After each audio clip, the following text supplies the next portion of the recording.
അടിയന്തരമായിട്ട് പോലീസ് ചെയ്യേണ്ടത് ദൃശ്യം കണ്ടിരിക്കുന്നു 2020. ഈ പോലീസ് SIയും മറ്റുള്ളവരും ഇപ്പോൾ എവിടെയാണ്? അവർ സർവീസിലുണ്ടെങ്കിൽ DGP സോമോട്ടോ ആയിട്ട് ഈ ദൃശ്യം കണ്ടിട്ട് അവരെ സസ്പെൻഡ് ചെയ്യണം.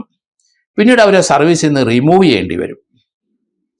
കാരണം ഇങ്ങനെയുള്ളവരെ കേരള പോലീസിൽ ആവശ്യമില്ല. ഒരു ഗുണ്ടയൊക്കെ മർദ്ദിക്കുന്നതും ഇല്ലാതെ നമുക്ക് മനസ്സിലാക്കാം. അടിപിടി ഉണ്ടാകുന്നിടത്ത് പോലീസ് പോയി അടിക്കുന്നതൊക്കെ മനസ്സിലാക്കാം. റോഡിൽ ചുമ്മാ നിന്ന് ഒരാളെ കൊണ്ടുപോയി മർദ്ദിക്കുന്നത് രാഷ്ട്രീയ വിരോധമാണോ?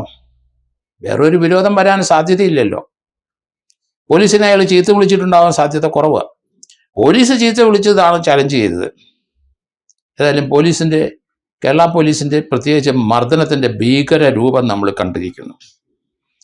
ഏതായാലും ഇതിനകത്ത് പോലീസ് ഉദ്യോഗസ്ഥന്മാർക്കെതിരായിട്ട് കേസെടുക്കേണ്ടി വരും.